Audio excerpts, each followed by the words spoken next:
So I come from a city called Volgograd, used to be called Stalingrad, which one of the bloodiest battle of human history so far happened. And when I was growing up, it was the leader of anti-ratings, which means, you know, the most criminal, the place which people leave, etc., etc. But I found my youth quite interesting, despite of destruction and everything like that. So I'm going to read this poem, which is called Elegy to Youth, and it's about life of waitresses and life of construction workers and the beauty that we shared being in our late teens, early 20s. We were the mighty wind of the steppe. We were the wind caressing the fire, the river, the rock.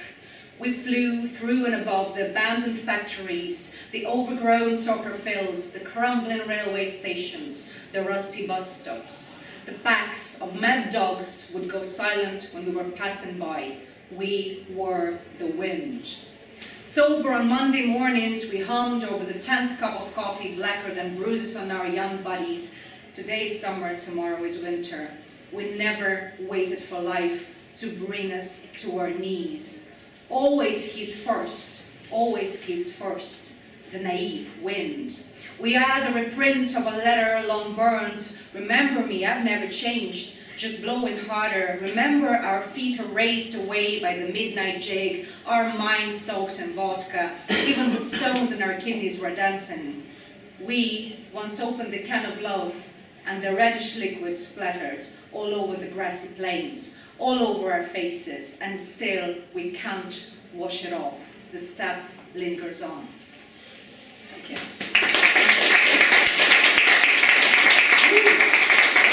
So I suppose the last one to please the ancestors.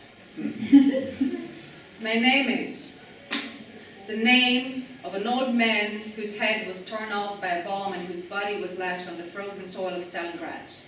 The name of his wife, whose body slowly melted in times of hunger and cold.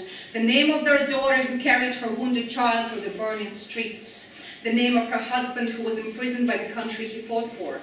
The name of their little girl who survived the war and named me. The name of a little boy who came to rebuild the ruins of the city with one piece of bread in his pocket, which was stolen by a dog. The name of their son, who was bought me a bullfinch in a cage so I could set the bird free. The name of his great-grandfather who escaped from Nazi camp and got into a Soviet one as a punishment for cooperation with the enemy. The names of 4 Armenian siblings who lost their parents to typhus and moved to the devastated Russia to establish a new generation.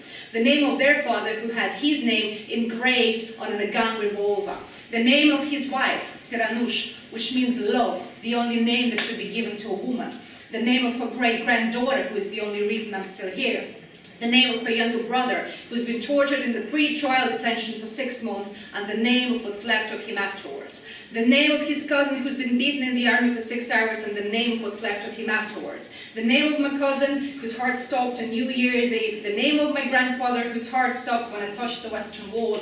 The name of his niece, whose cancer was as blistering as her passion for life. The name of her nephew, who got a bullet in his head because he was Azerbaijani. The name of my friend who never woke up after her 19th birthday. The name of my friend who never woke up after her boyfriend threw her out the window on International Women's Day. The name of my friend who never woke up after taking a pill. The name of my lover whose mind is murdered with drugs and depression, who goes into a war against his own madness each time he wakes up. The name of the unknown soldier on whose bones my hometown is built. I am so full of names. My name is a verb. My name is to awake. My name is to destroy. My name is Tavatanam. I would take away your pain. Say it like it's yours. Thank you. Yeah.